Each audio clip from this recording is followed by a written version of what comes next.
নমস্কার, কেমন আছো সবাই? নতুন একটি কুকিং ব্লগে তোমাদের সবাইকে স্বাগত।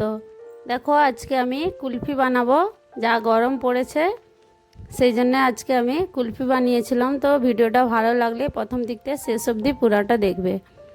আমি 1 লিটার দুধ নিয়ে নিয়েছি।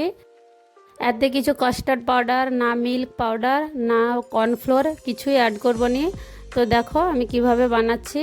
আমি 1 চামচ গোবিন্দভোগ চাল নিয়েছিলাম, একদম ছোট চামচের। সেটাকে দেখো একদম বয়েল দুধে আমি ভিজিয়ে রাখবো। তার সাথে কাজুও দিয়েছি, 12-14টার মতো কাজু দিয়েছি। দিয়ে আমি সেইটাকে ভিজিয়ে রাখবো 15 মিনিট। এটা বয়েল হয়ে একদম আধা হয়ে যাবে। আমি দেখো কোকোনাট পাউডার অ্যাড করছি, নারকেলের পাউডার 1.5 চামচ অ্যাড করছি। এতে নারকেলের স্বাদটা আসার জন্যে। তো দেখো আমি চালটা আর কাজুটার পেস্ট বানিয়ে নিয়েছি, ভালোভাবে ভিজে গেলে দিয়ে ওর সাথে অ্যাড করে নিচ্ছি।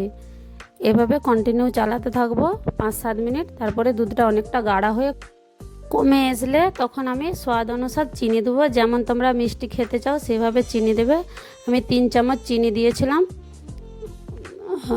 তোমরা যেরকম মিষ্টি খাবে সেই হিসাবে দেবে। চিনিটা দিয়েছি, দিয়ে দেখো এবারে কিছুক্ষণ চিনিটা দেওয়ার পরে আরও কিছুক্ষণ আমি এই দুধটাকে বয়েল করব।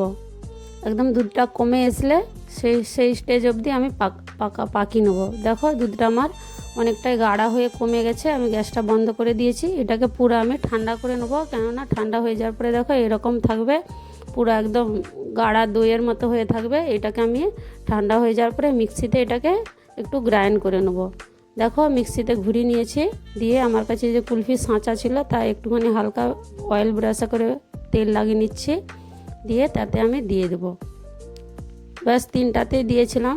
বাকি যেটা ছিল আমি একটা গ্লাসের মধ্যে দিয়ে ভালো করে বাটার পেপার দিয়ে মুখটাকে ঢেকে দিচ্ছি, কেননা উপরে আইস জমে যাবে সেই জন্যে। আজকের রেসিপি যদি ভালো লাগে তোমরা একবার জরুর ট্রাই করবে। একটা লাইক কমেন্ট শেয়ার অবশ্যই করবে। দেখো আমি এটা 7-8 ঘন্টার জন্য এটাকে ডিপ ফ্রিজে রেখে দিচ্ছি।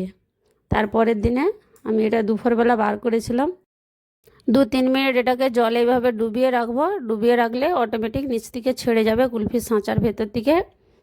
দেখো কি সুন্দর ছেড়েও গেছে, আর খেতেও খুব সুন্দর আর টেস্টি হয়েছিল। যদি তোমাদেরকে ভালো লাগে একবার জরুর ট্রাই করবে। চলো, আমার ছেলে মেয়ে বসে আছে, তাদেরকে দিচ্ছি। তারা তো খুব এক্সাইটেড, বলছে মাম্মি খুব সুন্দর হয়েছিল। সবাই ভালো থাকবে, সুস্থ থাকবে। পুরো ভিডিওটা দেখার জন্য থ্যাংক ইউ সো মাচ।